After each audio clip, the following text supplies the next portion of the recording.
Estoy en la isla. No he abandonado nunca la isla. Pobre de mí. Creí entender que me pasaba la vida dando la vuelta al mundo en espiral. Error. Donde no ceso de dar vueltas es en la isla. Lo único que conozco es la isla, nada más. Y tampoco la conozco, pues nunca tuve fuerzas para mirarla. Cuando llego a la orilla, me vuelvo hacia el interior.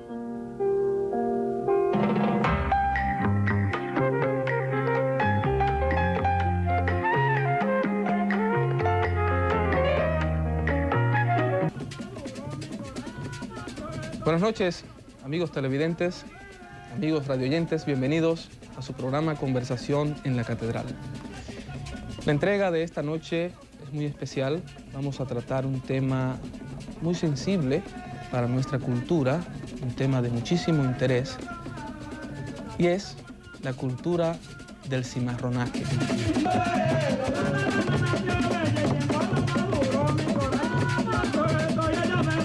Y para ello tenemos a dos verdaderos especialistas en este tema que ustedes conocerán en breve. Continúen con Conversación en la Catedral.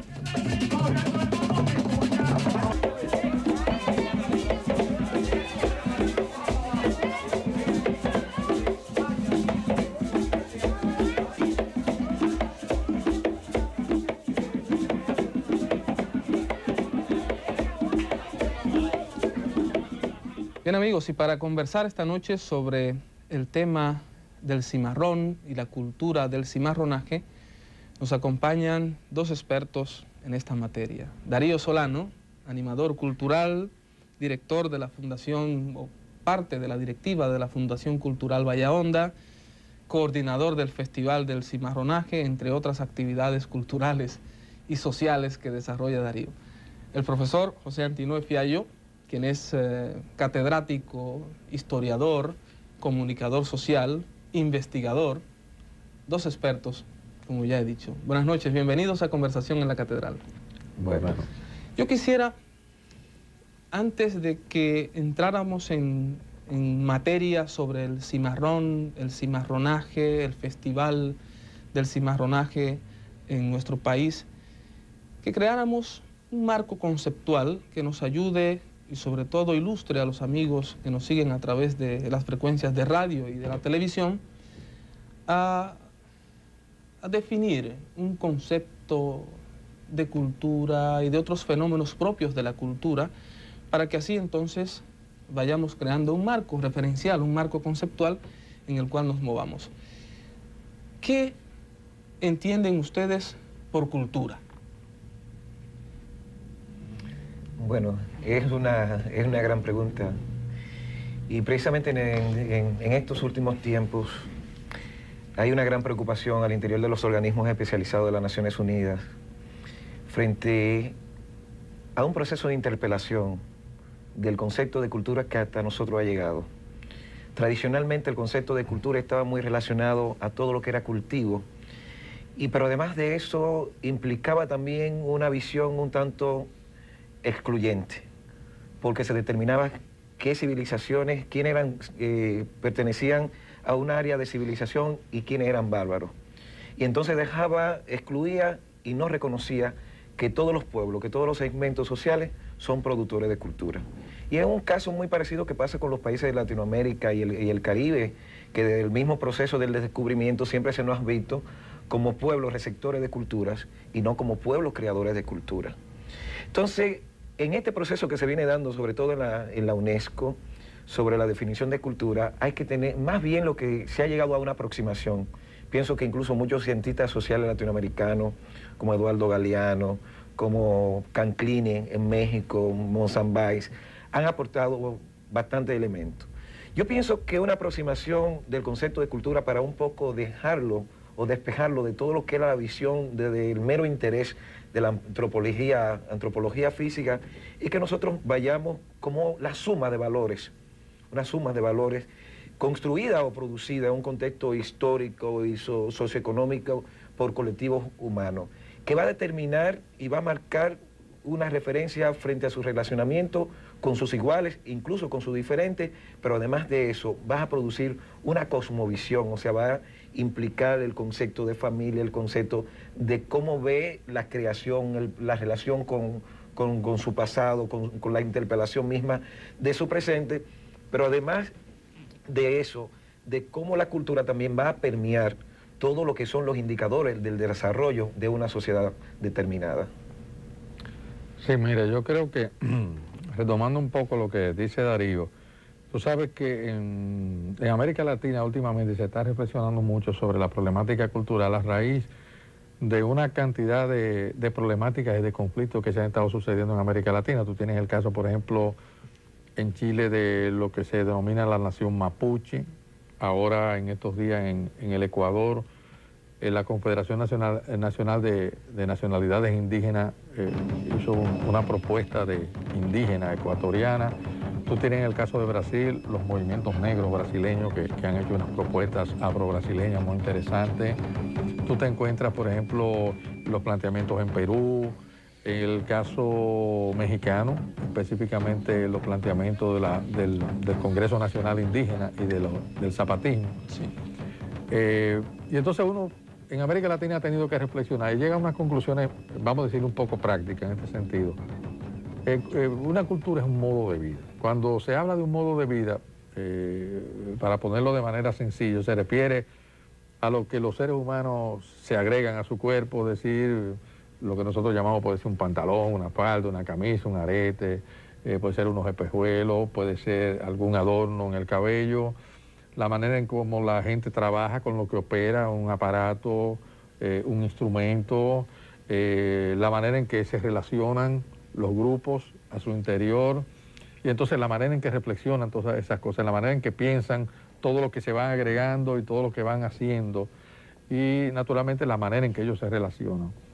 Entonces la cultura es el modo de vida de un conglomerado, de un grupo, de una comunidad, que tiene algunas cosas que le son características. Tú ves, bueno, tú puedes decir, bueno, nosotros podemos tener como rasgos culturales de un grupo el que use predominantemente, por ejemplo, pantalones cortos, puede utilizar una camisa ancha, vamos a decirlo de alguna manera, se puede poner un brazalete, por ejemplo, que no use camisa, o que no lo use, puede ser que se tiña una parte del cabello. Nosotros creemos que solamente en los salones de belleza se están tiñendo los cabellos. Tú te encuentras aborígenes brasileños que con unas piedras y unas calizas se tiñen, ¿verdad?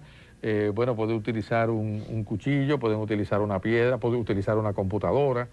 Entonces, realmente la cultura es todo lo que se ha ido agregando a lo que se llama la biología al cuerpo de los seres humanos. Y que le va dando poco a poco una tonalidad a cada comunidad. Eso no quiere decir naturalmente que la cultura sea un fenómeno unilateral, porque siempre toda cultura tiene una interacción y recibe unos impactos y unas relaciones, pero tienen algunas cosas que le predominan y que dan identidad a la gente que vive dentro de ese modo de vida. Como te decía inicialmente, para los latinoamericanos ha sido muy importante la reflexión sobre los problemas que están sucediendo, porque en el mundo están sucediendo acontecimientos muy importantes y todo este fenómeno de la identificación de los grupos de acuerdo con sus modos de vida van a ser un instrumento muy importante para el desarrollo social. Justamente, la identificación de los grupos como entes culturales nos aproxima a un concepto también importante, y es el de identidad cultural. ¿Qué debemos entender por identidad cultural? Bueno, yo pienso que ambas preguntas mantienen una continuidad. Y la identidad cultural van entonces a estar definidas a partir de los rasgos característicos que van a determinar, valga la redundancia, a esa comunidad específica. O sea, pero además de eso, la identidad cultural va a reconocer la diversidad cultural y étnica que se presentan en una determinada sociedad. En este caso, la identidad va a ser el proceso de cohesión frente a un grupo determinado, pero también el sentido de pertenencia con un espacio geográfico, pero también con una actitud y una visión de la vida frente a todo lo que es su entorno ecológico, su entorno político y su entorno social. Y nosotros nos vamos a ver entonces, en el caso de América Latina, cuando muchas veces en estos países que acabamos de mencionar se hablan de minorías étnicas.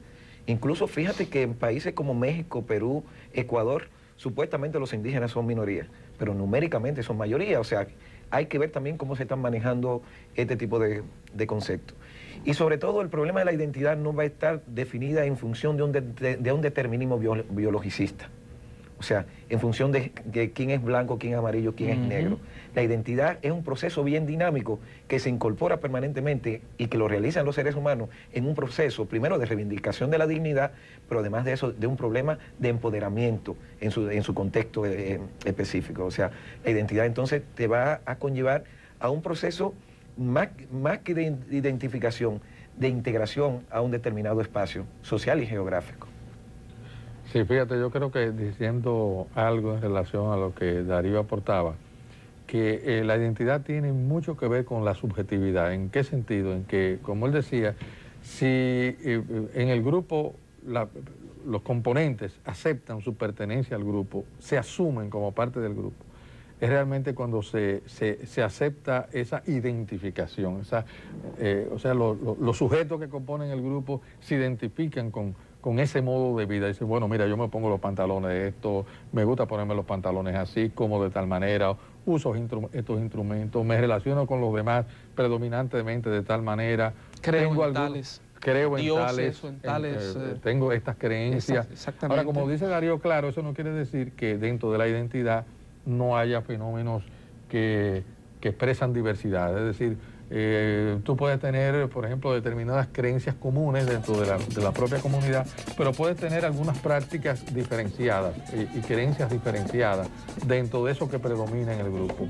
Es muy importante la identidad desde el punto de vista de la subjetividad. Cuando la gente se identifica con el modo de vida, incluso que lo puede hacer desde una perspectiva crítica, es decir, identificándose con el modo de vida, pero también identificando las debilidades y las fortalezas de ese modo de vida. Eso incluso fortalece a su vez los procesos de identificación de los sujetos. Es decir, mira, yo pertenezco a esta comunidad, me siento identificado en elementos sustanciales de esta comunidad, pero considero que hay cosas que deben ser superadas, que deben ser mejoradas. Eso entonces abre la cultura y abre la identidad a un intercambio fructífero y eficaz. Yo creo que en ese sentido, como decía Darío, la visión de pertenencia al grupo, de asumir elementos básicos del grupo es sumamente importante. Que por cierto, eso es uno de los problemas que presentamos los dominicanos. En las investigaciones antropológicas y socioculturales, nosotros nos encontramos a veces con la problemática de asumirnos tal y como se presentan los rasgos básicos, vamos a decir, de elementos de la cultura nacional. Entonces, a veces el dominicano y la dominicana tienen un conflicto de identificación, de asumir plenamente, de autoaceptación, que tiene diversas manifestaciones, pero que es importante que lo tengamos en cuenta porque ese es parte del trabajo cultural, ayudar a la gente a que asuma esa identificación y sin pretender que nuestras identidades son absolutos, ¿verdad?, que van a reducir a todos los componentes de la comunidad o de que alguien que se integre a ese espacio, como decía Darío. Sin embargo, eso es un elemento muy importante, como te decía, para el desarrollo social. ¿Acaso no amenaza el sentido, la vivencia, el espíritu de la identidad cultural esto que vivimos hoy como proceso de globalización, de planetarización, de mano invisible de mercados? Yo pienso que precisamente a los países del sur, en este proceso que no sé cómo llamarle, donde se ha intentado y se ha impuesto la globalización de la economía y no la globalización de los seres humanos. O sea, los modelos que nos están imponiendo el ser humano no es medido en función de sus capacidades, de sus valores, sino en función de sus capacidades de consumo. En ese sentido, la sociedad sigue abriendo las brechas entre pobres y ricos, pero además de eso también entre lo que tienen y lo que no tienen. Entonces, ¿qué peligro se nos presenta a nosotros? Es claro, ¿cómo entrar en un proceso tan fuerte con un pueblo? Y ahorita decíamos el problema de la identidad. Ningún pueblo que no tiene claras lo que son sus raíces, que no tiene una memoria histórica, que no conoce cuál es su pasado, y con la posibilidad de interpelar el presente, pero no quedarse solamente en la interpelación, sino proyectar ese futuro. Entonces, quien no tiene esa capacidad de retroalimentación no estaría en posibilidades de gestar proyectos de desarrollo autónomo desde la perspectiva cultural, ni mucho menos de la perspectiva política. Entonces yo pienso que en el caso de nuestro pueblo, cuando no existen los niveles de producción como tal, el elemento que más nos fortalece para entrar en ese gran mercado es nuestra perspectiva cultural, el problema de la identidad, porque la globalización no está planteando el problema de los valores, el problema de la solidaridad, o sea, el problema de la ternura, del amor, de la familia. Entonces, estas culturas tienen un valor muy arraigado con el problema de los recursos naturales. O sea, y son valores que precisamente la globalización no está respetando. Entonces, yo entiendo que sí, que estamos muy amenazados. O sea, el mismo proceso de crecimiento de áreas específicas de la producción que real y efectivamente solamente responden a los modelos que nos imponen desde los países del norte. Bueno, no sé, ya muchas veces los países europeos no quieren decir un tanto del norte, sino que han entendido que también tienen sur, que por tanto tiempo habían ocultado.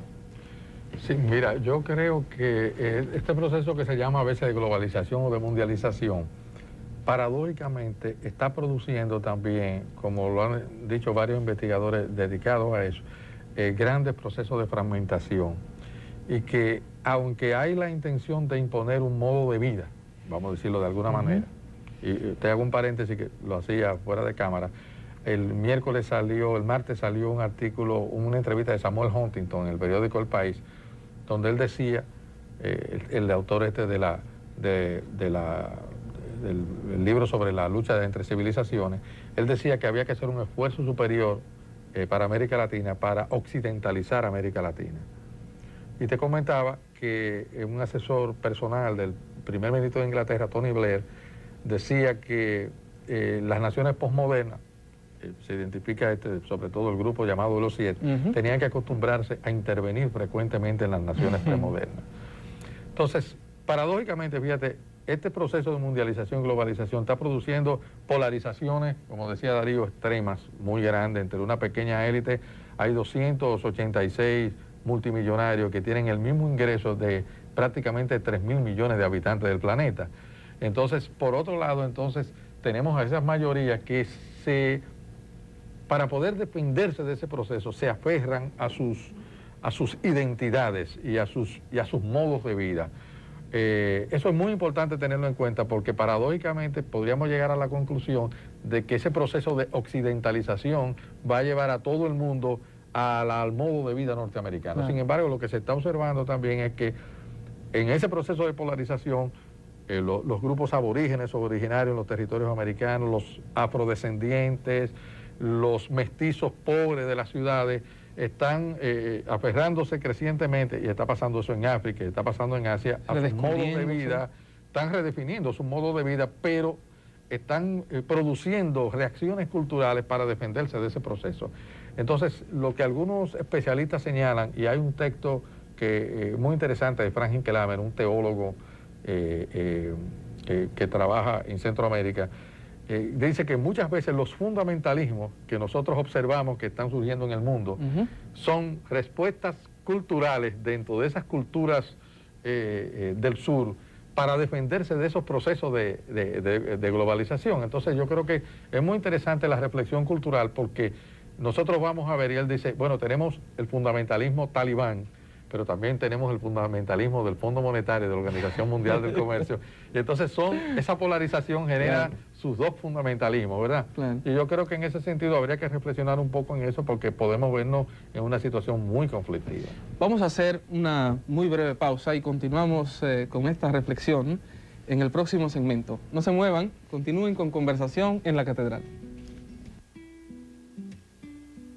El opresor mata 2 veces, y la segunda vez es con la memoria.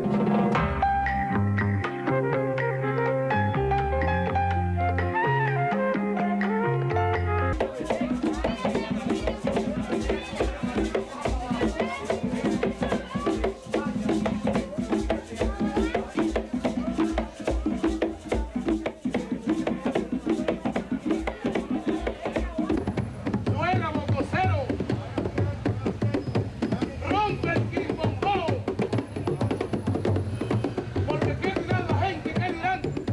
Continuamos nuestra conversación de esta noche con Darío Solano y José Antinue Fiallo.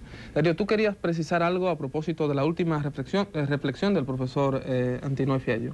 Sí, claro, es tomando como referencia esas reflexiones que se Antinue y los ejemplos que pone de cómo la clase oprimida también recrean niveles de planteamientos alternativos, y que el proyecto como tal, desde la perspectiva de la identidad, es un andamiaje ya que se ha definido desde la metrópolis, y que precisamente todo retomaba también para recrear un proverbio africano que dice que el opresor mata 2 veces y la segunda vez es con la memoria. O sea, en la medida que nos borren todo lo que nosotros somos como pueblo, estamos... somos más maleables, más dúctiles, somos más perfectos. Y fíjate que lo estamos diciendo en un país donde hemos sido definidos a partir de lo que no somos, y cualquiera se asusta. O sea, el dominicano no se define a partir de lo que es como tal. O sea, el dominicano decimos, bueno, lo que yo no soy es haitiano, yo no soy brujo. O sea, y entonces hay que hacer un viraje. O sea, el dominicano se define a partir del indio oscuro o el indio claro. También como parte de ese proyecto de borrar todo ese pasado, de quitar elementos simbólicos que primero han sido oprimidos, pero también han sido tergiversados históricamente. Porque hoy en día a un negro, a un descendiente, a un afrodescendiente de las Américas, tal vez ayer era bien difícil que se identificara como negro o como afrodescendiente, porque no tenía ningún capital simbólico. Cuando la gente le hablan de negritud, cuando le hablan de afrodescendiente, ve una cadena, pero además de eso, en la pirámide social, es en la escala más baja. Y fíjate, se abolió la esclavitud en el caso específico de los afrodescendientes, sin embargo no hubo nunca una integración a la sociedad. Y Galeano incluso habla y menciona unos 200 oficios, para no decir profesiones, todas definidas como peones. O sea, la mayoría de esa carrera o oficio son desde una perspectiva de ayudante de peones. O sea, de cómo ese proceso de alienación es imbuida precisamente de sectores hegemónicos para poder hacer todo su proyecto de desarrollo político. ¿Cuáles son, desde la perspectiva que ustedes piensan, trabajan, los ingredientes que podríamos señalar como los que componen racialmente la dominicanidad? Fíjate, nosotros hicimos, a raíz de las discusiones del Plan Decenal de Educación, en un equipo de trabajo que yo tuve, que había una psicóloga social, había una persona que trabajaba en antropología, otra filosofía, otra el área pedagógica y otra el área histórica. Hicimos un esfuerzo por hacer un perfil del dominicano y de la dominicana, que por cierto nos trajo muchos problemas, porque, porque nosotros nos atuvimos a los resultados. Y yo te voy a poner algún ejemplo práctico. En términos de lo que se llama raza, que es un concepto naturalmente sometido a crítica, pero para que la gente entienda si la persona es negra, si es mulata, si es blanca, etcétera, etcétera. El primer elemento que nosotros observamos en los estudios que nosotros hicimos es que el dominicano tenía un problema de identificación con su naturaleza racial y étnica en sentido general. En este caso, por ejemplo, preguntarle a un conjunto de dominicanos si se consideraba negro, la mayoría de las veces la respuesta no era dominicano. Si se consideraba negro, la mayoría de las veces la respuesta no era así. Tú sabes que nosotros tenemos muchas maneras de calificar al negro. Es una persona oscura, es una persona prieta. Cuando tú vienes a ver, para tú llegar al concepto de negro, tú tienes un problema. Hay que dar muchas vueltas. Lo mismo que con mulato. Es decir, a veces tú dices, fulano, entonces es medio jabao. Entonces, yo no digo que nosotros no usemos el concepto de jabao culturalmente, pero fíjate que para llegar también al concepto de mulato, entonces tenemos un problema de caracterización. Evidentemente nosotros somos una población predominantemente negra, como se llama, y mulata, y somos una población en menor composición, una población blanca. Es decir, nosotros tenemos en ese ingrediente un peso importante de lo que es toda la herencia africana. Pero, fíjate bien, si nosotros vamos a otros rasgos culturales muy importantes, nosotros nos damos cuenta inmediatamente que nosotros tenemos un gran componente afrocultural en la manera en que nosotros nos desenvolvemos socialmente. Por ejemplo, nosotros somos un conglomerado cultural que utiliza mucho los gestos. Sí.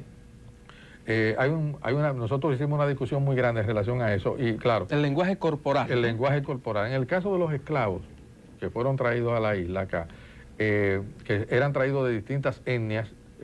claro, porque a veces se cree que decir, bueno, vinieron de África, pero eran culturas diferentes, hablaban distintas lenguas. Distintas lenguas. Entonces, eso les requirió a ellos, no solamente con el tiempo, unificar una misma comunicación verbal, sino también que tuvieron que utilizar mucho la comunicación gestual para ir superando un poco las limitaciones iniciales que tenían para comunicarse en distintos dialectos. Entonces, nosotros, por ejemplo, somos gente de mucha comunicación gestual. Sí, es cierto. Somos gente de mucha comunicación oral con un español dominicano con sus rasgos muy particulares. Sin embargo, nosotros no tenemos tendencia a la comunicación por grafía, es decir, por escritura. Es decir, tú le preguntas a cualquier persona, no importa de cuál capa social sea, tú guardas lo que tú piensas o lo que tú sientes, tú lo escribes eso. Te gusta escribir mucho, tú encuentras que la gente no tiene ese rasgo. No, más la comunicación verbal, exacto, más la comunicación gestual. Entonces, fíjate, nosotros vamos agregando una cantidad de rasgos. Es decir, nosotros somos predominantemente negros y lo que nosotros llamamos mulatos.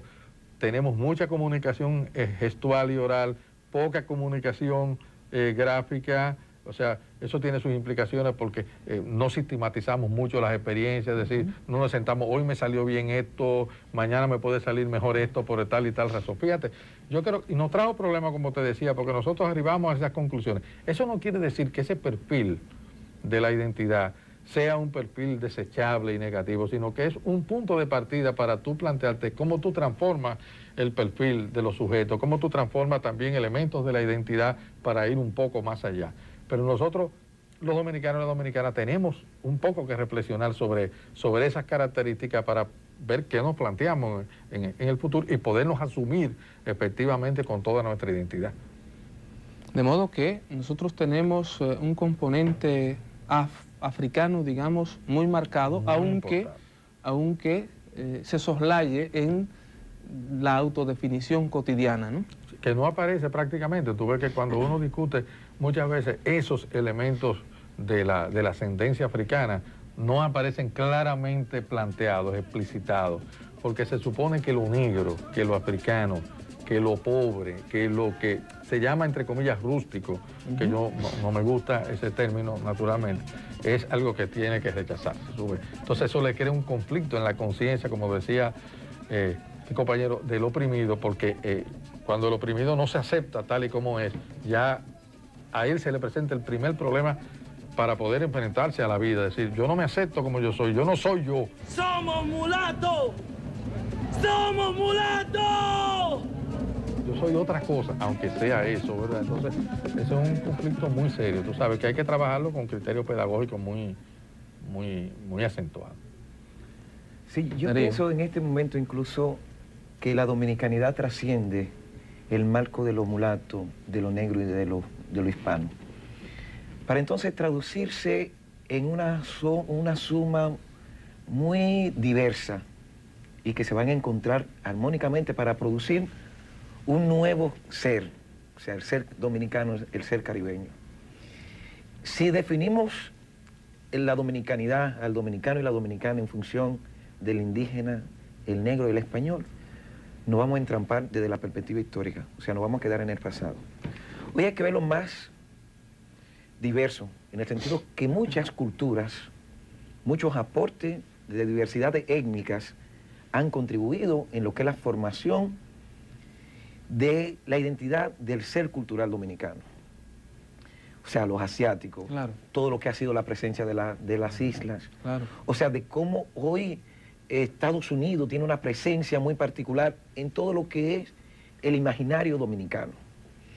Entonces, la reivindicación de la dominicanidad no puede hacerse, a mi entender, sobre la base de un inventario físico, o sea, de la parte biológica, de la parte racial. Más bien me voy al problema étnico, a la parte cultural, a esos elementos que nos hacen diferentes, pero además de eso, nos hacen comunes, nos ponen en un proyecto de comunidad.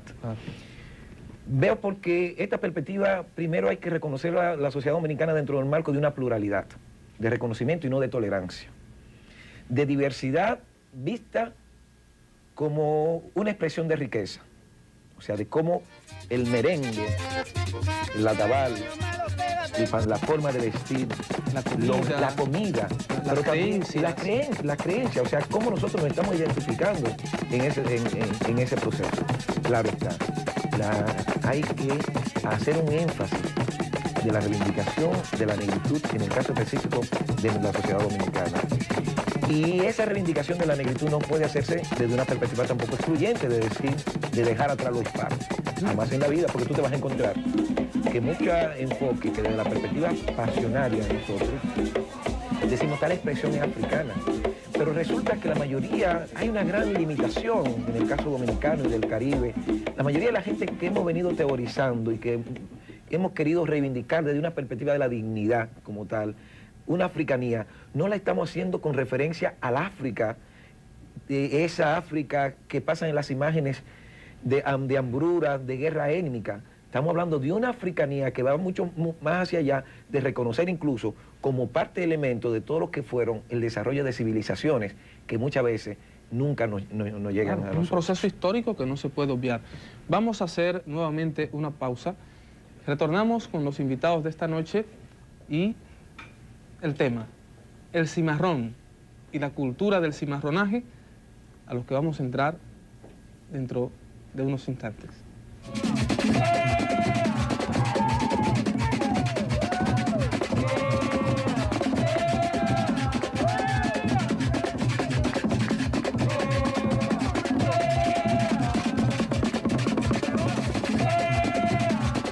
El cimarronaje puede ser definido así que en sentido general como una expresión de resistencia.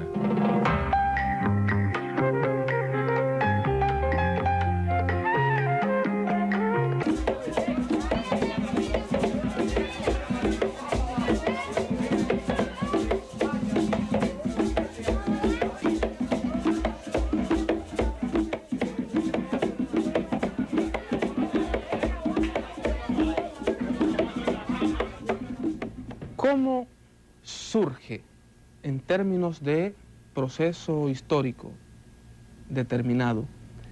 ¿Y qué debemos entender por cimarronaje? Bueno, mira, para seguir un poco la lógica que hemos estado siguiendo, el cimarronaje puede ser definido así que en sentido general como una expresión de resistencia, vamos a decirle cultural. ¿Por qué razón? Porque hay la decisión de imponer un modo de vida a unos grupos, a unos sujetos que son introducidos, digamos, de manera violenta en el sistema colonial. Eso no quiere decir que el concepto de cimarrón o de cimarronaje no se utilizara en referencia a los pobladores originarios, es decir, a los indígenas, porque de hecho hay reportes donde se indica claramente que el concepto de cimarrón como de alzado o de fugado o de separado de la sociedad colonial se aplicó tanto a aborígenes, a pobladores originarios, como también a animales que se encontraban fuera de control de las capacidades de manejo doméstico de los conquistadores. Entonces, claro, fíjate, y ahí el puerco cimarrón. El asunto del puerco cimarrón, sobre todo aplicado a esa figura de la montería, ¿verdad? Exacto. Es decir, a todo lo que eran estos mamíferos alzados. Pero fíjate que el concepto de cimarrón tiene dos elementos que son importantes, que es, por un lado, está la resistencia de unos sujetos que podían ser aborígenes originarios, posteriormente los africanos esclavizados que fueron traídos acá, y la idea de también en ocasiones de asociar el fenómeno de alzado, de fugado, con una conducta de naturaleza animal. Fíjate, esto es interesante en el subconsciente cómo se maneja, porque los refranes que se utilizan posteriormente indican una intencionalidad. Están mansos y cimarrones. Uno se pregunta, bueno, pero ¿y quiénes son los mansos? Sí. Los mansos son los buenos y los cimarrones son los malos. Entonces, hay un trabajo de Juan José Arrón, por cierto, bastante interesante, donde él introduce el concepto de cimarrón en sentido general como una manifestación de resistencia, que podía manifestarse inicialmente en pobladores originarios y que posteriormente fue conducta o práctica de los pobladores africanos que fueron desarraigados de sus territorios y fueron traídos al sistema esclavista. Entonces, ahí es que comienza a construirse el concepto de cimarrón. Pero lo importante es concebirlo del punto de vista cultural, no solamente ya como fugado o alzado, como regularmente se admite. Celsa Alver, en un trabajo que ella publicó que se llama Mujer y Esclavitud, muy interesante, ella plantea también un análisis cultural del cimarronaje como un fenómeno doméstico y habla del cimarronaje doméstico de las mujeres esclavas. Es decir, no porque una mujer que era esclava y aplicaba el cimarronaje doméstico, no era una esclava que se había alzado en un monte, se había ido a un lugar separado a formar una comunidad en un maniel o en un palenque, como se le dice en otros lugares, sino que era alguien que aplicaba prácticas de resistencia dentro del mismo entorno donde estaban los esclavistas. Podía ser dejar de hacer determinados tipos de trabajo, cocinar mal, resistirse a estar a determinadas horas en algunas tareas. Entonces ya el concepto de cimarronaje, llevado a un plano cultural mucho más vasto, abarca no solamente a los esclavos que se fugaban, se alzaban y formaban comunidades separadas propias, sino a aquellos que también tenían una práctica interior dentro de las plantaciones y dentro de las casas de los esclavistas para oponerse, digamos, de una u otra manera a que esa práctica de dominación continuara. Ese sería, yo te diría, como un elemento introductorio de lo que sería el fenómeno de cimarronaje. Darío. Yo pienso, y voy a utilizar un recurso de los ancestros. Los ancestros siempre se comunicaban a través de proverbios. Y aplicado a cómo se ha estado manejando el concepto históricamente en América Latina, bueno, no sé qué tan latina, en las Américas y el Caribe, es aplicable un proverbio de Malí, que dice que mientras los leones no tengan sus cronistas, siempre el bueno va a ser el cazador. Claro. Eso de alzado, eso del huraño, yo pienso que se deconstruye como tal. Y yo defino al cimarrón como un ser de un nivel de reconocimiento de la dignidad y de la libertad. Pero además de eso, un ser revolucionario en ese momento.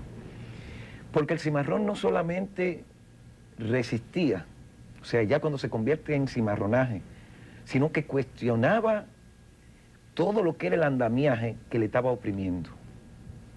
Y el africano, cuando fue embarcado, que tan maldito fue el compañero, sus hermanos que le vendieron, como maldito también el que le ubicó en el barco, no se le permitió traer una cultura material, pero trajo en su cabeza toda una serie de mitos, de esperanza, y la resistencia incluso inició desde los mismos puertos. O sea, hay que reconceptualizar incluso el término de cimarronaje. O sea, toda esa diversidad como tal, porque el cimarronaje entonces se va a convertir, y no visto desde el pasado, sino en este momento, como una expresión de una propuesta político-cultural alternativa frente al régimen colonial, frente a la opresión. Y por eso es que el cimarrón no huye por huir. El cimarrón busca una alianza con la montaña, con los caminos llenos de piedras, para ubicar una sociedad y a sabienda de los desafíos que se plantea de ser libre, porque los castigos eran bastante infames. Claro. Entonces, recrearla una sociedad cimarrona, en este caso como se le llamó en Dominicana, manieles, o en el caso específico de América del Sur y Centroamérica, palenques y quilombos, no era más que una propuesta alternativa como tal frente a lo que presentaba la colonia, la esclavitud como tal. O sea, el cimarronaje pone de manifiesto que los seres humanos, primero y que el africano no asumió la esclavitud como una condición inherente a su ser. Eso delata, porque incluso, y fíjate cómo aquí en el país, toda la resistencia que se venían dando, o sea, porque están documentadas, pero ya cuando se le aplica el término de rebeliones, de cimarronada, tienen una implicación de carácter de cuestionamiento y de crear procesos de inestabilidad política en donde se produjeron. Porque fíjate, hay una cosa interesante, es que en esos fenómenos de cimarronaje hay dos momentos que son muy importantes. Uno es el alzamiento, el cimarronaje como un alzamiento, una insurrección. O sea, muchas veces se alzaban los esclavos, destruían parte de los ingenios, de las plantaciones, se retiraban. Entonces hay un primer momento que tiene esas características de alzamiento, de insurrección. Y el segundo momento es cuando se establecen los manieles o palenques, que se establece una especie como de sociedad paralela. Eso Fíjate iba a bien, preguntar. con sus autoridades propias. Exactamente, eso iba a preguntar. Con Si el sus maniel, redes, el quilombo, el palenque tenían estructuras sociales sus redes, y autoridades, ¿no? Sus redes económicas, decía, tenían sus conucos, tenían sus lugares donde se criaban sus animales, se establecían autoridades, incluso se restablecían prácticas ancestrales, como dice el compañero acá, de vinculación de hombre y mujer, de las prácticas religiosas, de la manera de tratar los problemas de comunidad. Entonces hay una especie de sociedad paralela con un poder paralelo. Por eso era que las autoridades coloniales, cuando se producían fenómenos de esta naturaleza, siempre se planteaban la situación en tono muy crítico, porque es la otra sociedad que no es la sociedad colonial, como decía el compañero acá. Y eso es muy interesante, y eso no se trabaja en la memoria histórica. Es decir, a veces se trabaja la problemática del cimarrón y del cimarronaje como un hecho simple y llanamente de salida del ámbito donde era dominado. Pero como la un otra evento parte, de sublevación de y se sublevación acabó. exclusivamente, pero no como el intento de organizar una sociedad más acorde con sus propias vivencias y sus propios intereses, que yo creo que eso es sumamente importante. Nosotros, lástima que no tenemos imágenes visuales. Hay una película brasileña que, bueno, el compañero la conoce aquí porque la hemos visto muchas veces, que se llama Quilombo, que es una película extremadamente interesante porque te plantea a ti lo que era una sociedad diferente en germen, con toda su tradición cultural, toda su visión mágico-religiosa. Incluso ahí aparece una sacerdotisa que es la que ejerce la palabra del relato, ¿verdad? Y eso es sumamente importante concebirlo con esa dimensión. Muy bien, vamos con el permiso de ustedes a hacer una nueva pausa y al retornar, entonces, hablaremos sobre algunas características culturales del cimarrón y del Festival del Cimarronaje aquí en nuestro país. Continúen con Conversación en la Catedral.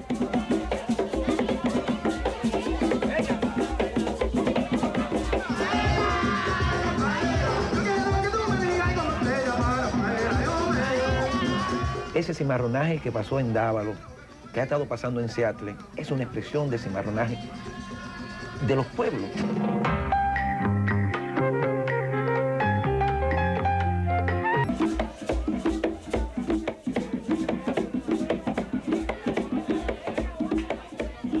¿Podríamos conocer, aún fuera brevemente, algunas características esenciales en términos culturales del cimarrón?